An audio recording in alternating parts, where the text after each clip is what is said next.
The neighborhood of Willow Creek was, by all accounts, the epitome of suburban tranquility. It was the kind of place where manicured lawns met white picket fences, and mailboxes, simple, sturdy, metal boxes on wooden posts, stood sentinel at the edge of each property.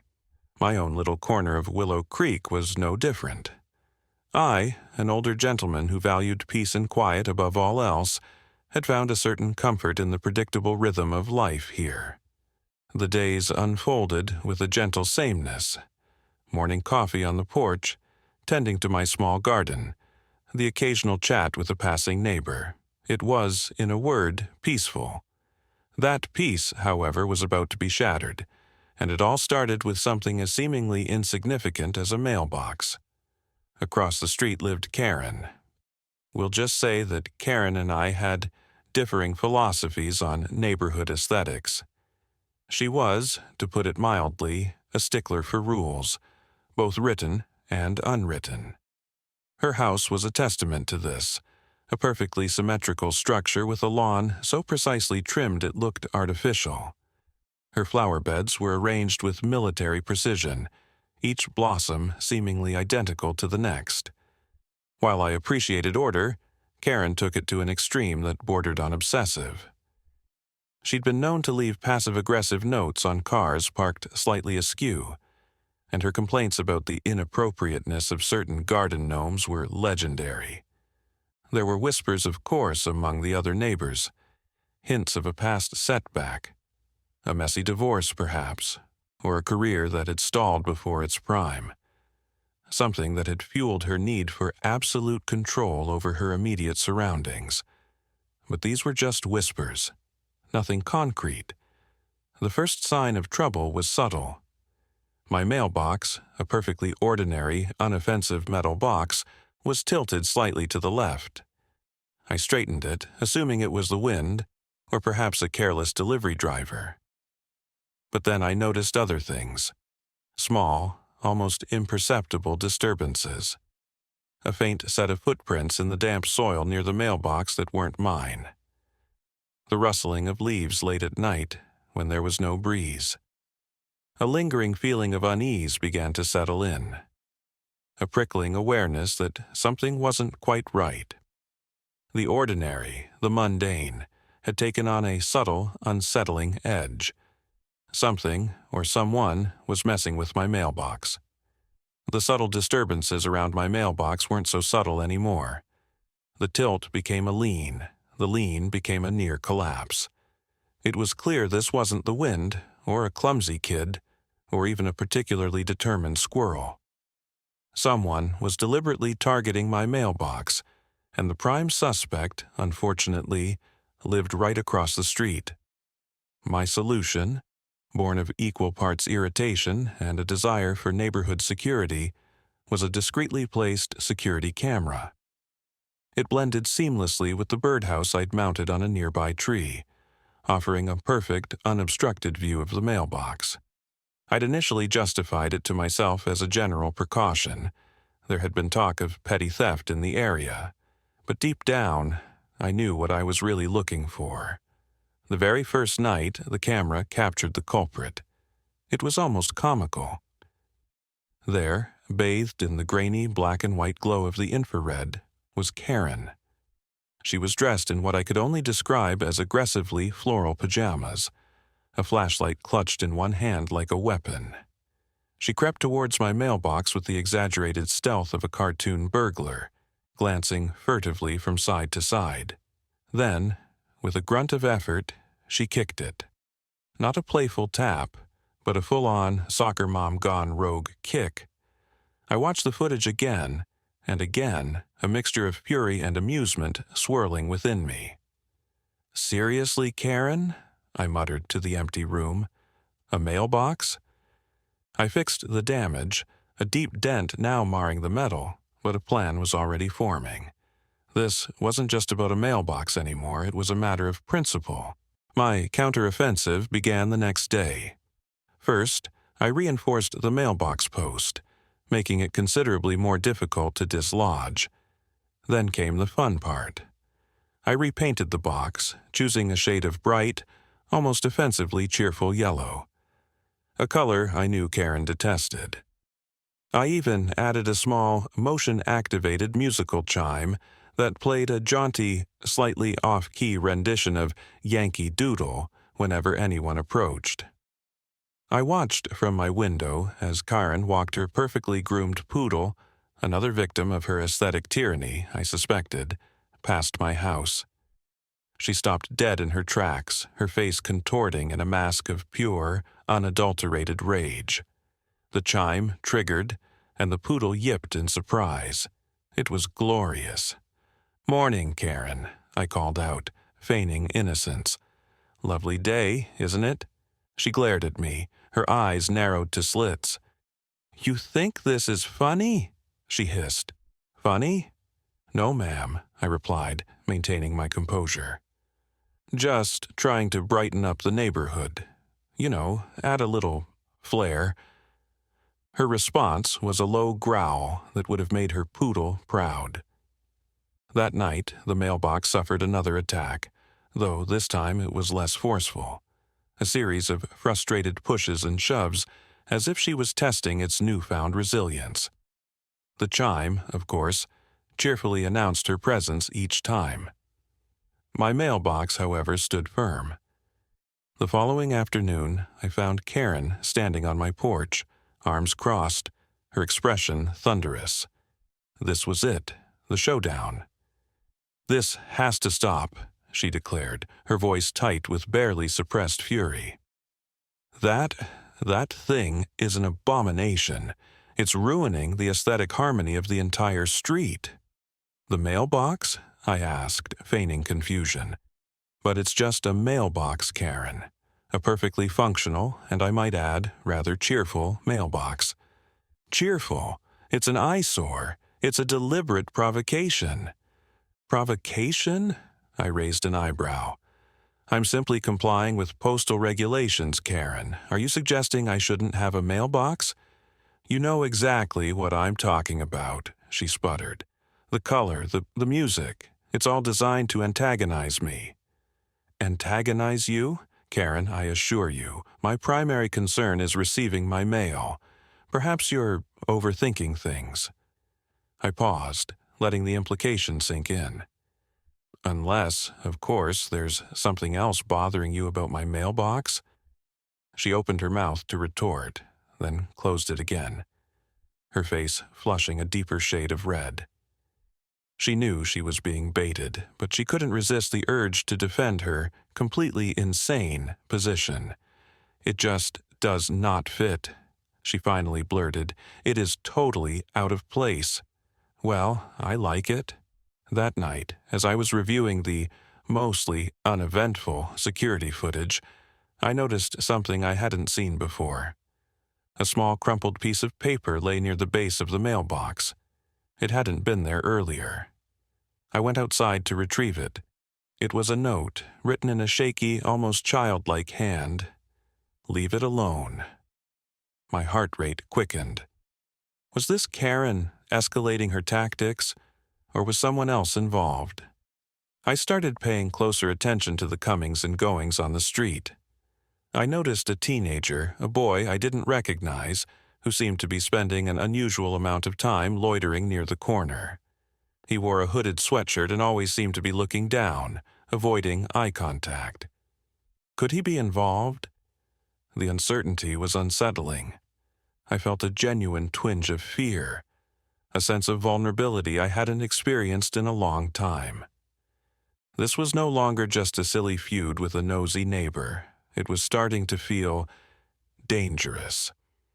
I reported every single unusual occurrence to the local police. The repeated calls to the police had finally yielded some results.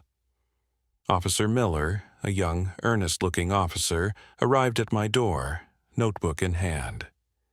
He listened patiently as I recounted the saga of the mailbox, the escalating attacks, the strange note, and my suspicions about the teenager. "We've had a few reports of vandalism in the area," Officer Miller said, "but nothing specifically targeting mailboxes. We'll increase patrols, and I'll have a word with Miss Karen." Later that day, I saw Officer Miller talking to Karen on her porch. She was gesticulating wildly, pointing in my direction, her face a mask of indignation. I could almost hear her complaining about the monstrosity across the street. The officer, however, remained calm and professional. The sight gave me a small measure of satisfaction, but also a growing sense of unease. This was getting out of hand. I knew I needed a permanent solution, I thought, pacing my living room. Something that would end this ridiculous feud once and for all. The camera was a deterrent, but not a solution. Karen was clearly undeterred, and the mysterious note had added a layer of anxiety I couldn't ignore. Talking was not the best option. My pride and my sense of justice wouldn't let that happen. That's when the idea struck me. It was a bit extreme, perhaps, but desperate times called for desperate measures. I spent the next few days researching, planning, and procuring the necessary materials. I contacted a locksmith, explaining my unique situation. He raised an eyebrow, but agreed to help. The new mailbox was a masterpiece of passive-aggressive engineering. It was made of reinforced steel, bolted to a concrete base, and the pièce de résistance, wired with a low-voltage electric current. It wouldn't cause any serious harm, but it would deliver a memorable jolt to anyone who touched it without authorization. It was, in essence, a booby-trapped mailbox, and I couldn't wait to see Karen's reaction. This was it, the final showdown. The mailbox wars were about to reach their electrifying conclusion. This thought provided a smooth lead-in to the next climactic section. The installation of the new mailbox was a clandestine operation.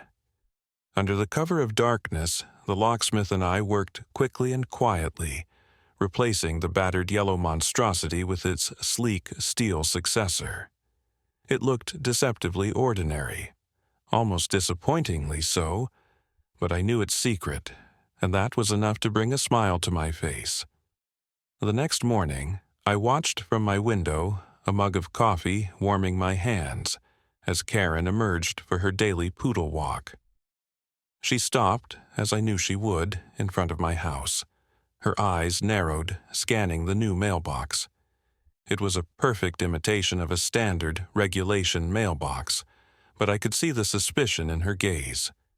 She circled it slowly, like a predator assessing its prey. Finally, she reached out, her hand hovering hesitantly over the metal. I held my breath. Then, with a sudden, decisive movement, she yanked on the mailbox door. The result was instantaneous and spectacular. A loud crack filled the air, followed by a yelp from Karen and a startled bark from the poodle. Karen recoiled, clutching her hand, her face contorted in pain and surprise. The security camera, of course, captured the entire scene in glorious detail. I replayed it several times, savoring the moment. It wasn't just the shock itself. It was the look of utter bewilderment on her face that made it so satisfying. My satisfaction, however, was short-lived. A few days later, a process server arrived at my door, handing me a thick envelope. Karen was suing me. The charges, assault and battery, intentional infliction of emotional distress, and, I kid you not, creating a public nuisance. The woman who had spent months terrorizing my mailbox was now claiming to be the victim. The audacity of it was breathtaking. I almost admired her sheer nerve. Almost. A sleek, black car started appearing in front of Karen's, the visitor. A tall man with a steely gaze and an expensive suit. This was her lawyer, no doubt. This was escalating beyond a neighborhood squabble. This was a full-blown legal battle. My initial amusement faded, replaced by a knot of anxiety in my stomach. The courtroom was a sterile, intimidating space. Karen, playing the part of the injured party to the hilt, sat with her arm in a sling, her expression a carefully crafted mixture of pain and righteous indignation. Her lawyer, Mr. Sterling, was a shark in a suit, his every word dripping with disdain for me and my reckless endangerment of the community. "Mr. My last name," he began, his voice booming across the room. "Did you or did you not install a device designed to inflict electric shock on anyone who touched your mailbox?" "I installed a security measure to protect my property from repeated vandalism," I replied, my voice steady despite the tremor in my hands. "A security measure or a booby trap?" "Objection," I stated. I felt confident after all it was my right to defend my property. "Sustained," the judge said, looking unimpressed at Karen's lawyer theatrics. Mr. Sterling continued his assault, painting me as a dangerous, unstable individual who had taken the law into his own hands.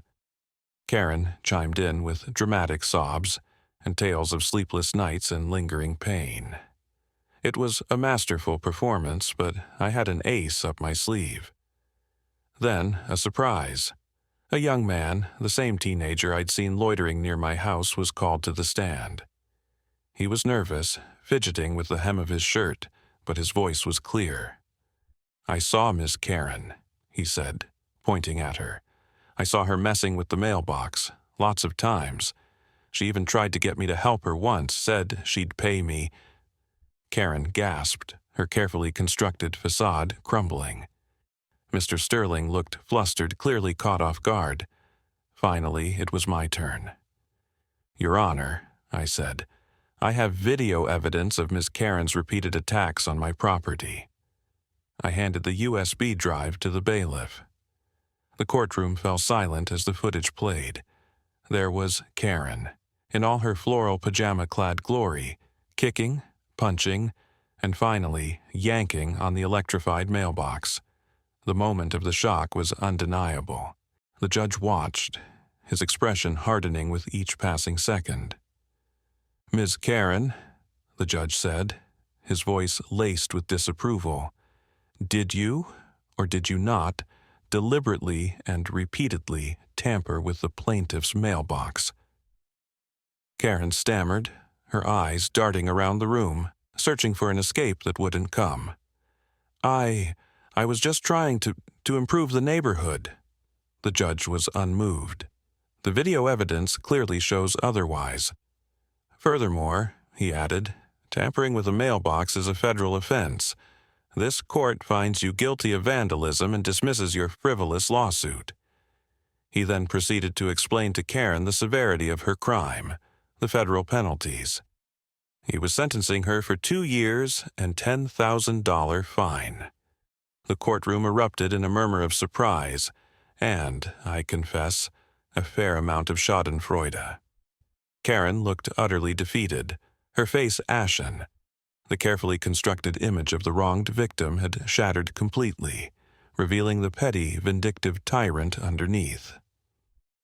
The transition to the next section focuses on the aftermath of this dramatic courtroom scene. The gavel fell, and with it, Karen's reign of terror came to a crashing end. The question was, what would happen next? The gavel's sound still echoed in my ears as I left the courtroom, a strange mixture of relief and disbelief washing over me. Karen's downfall was swift and decisive, a stark contrast to the months of petty harassment I'd endured. The immediate aftermath, however, was not a triumphant celebration, but rather a quiet, almost unsettling calm that descended upon Willow Creek. Karen, predictably, became a pariah. The neighbors who had once tolerated her eccentricities and controlling behavior now actively avoided her. Whispers followed her down the street, and her meticulously maintained garden seemed to wilt under the weight of their collective disapproval. She became a ghost in her own home, a prisoner of her own making. One day, I was tending my small garden when Karen came out. I looked at her. She looked at me. "I am really sorry for what I did to you. I was wrong, and I hope you can forgive me," she said, looking down. "It's fine, I forgive you. Let's move on," I replied, smiling at her. Ironically, Karen's defeat became a catalyst for positive change. The shared experience of standing up to her, however indirectly, seemed to break down the invisible barriers that had existed between neighbors. Impromptu barbecues sprung up in backyards, a community garden was planned, and even a book club was formed, though I suspected Karen would not be invited. The atmosphere in Willow Creek was lighter, friendlier, more genuinely connected. The teenager, the one who testified in court, turned out to be named Alex, and he became a regular visitor, helping me with odd jobs around the house. He had simply been a lonely kid looking for connection, and Karen, in her twisted way, had almost exploited that vulnerability. The whole Mailbox saga, as absurd as it was, had taught me a valuable lesson. Patience, a bit of ingenuity, and a united front could overcome even the most persistent and unreasonable of adversaries. And, perhaps more importantly, it highlighted the power of community. Karen's attempts to control and divide us had ultimately backfired, bringing us closer together. It also showed that even the most difficult situations can be improved if two parties want to. The experience will give me the tools needed to face any similar situation. My mailbox, now a symbol of resilience, stood as a silent testament to that. It would also remind me of the importance of giving people a second chance, no matter how hard it can be. The transition to the final section will focus on the mysterious note, creating a lingering sense of ambiguity and closure. Time passed, and the memory of the mailbox wars faded into a humorous anecdote, a local legend of sorts. Karen's house eventually sold, and a new family moved in, blissfully unaware of the drama that had unfolded on their front lawn. Life in Willow Creek returned to its peaceful rhythm. Then, one crisp autumn morning, I found a small, folded piece of paper tucked into my, still electrified but rarely activated mailbox. There was no stamp, no return address, just a single handwritten sentence: "Thank you for teaching me a lesson." I looked across the street at the now empty house where Karen once lived, a faint smile playing on my lips. Was it her or someone else entirely? The note offered no answers, only a lingering question mark hanging in the air.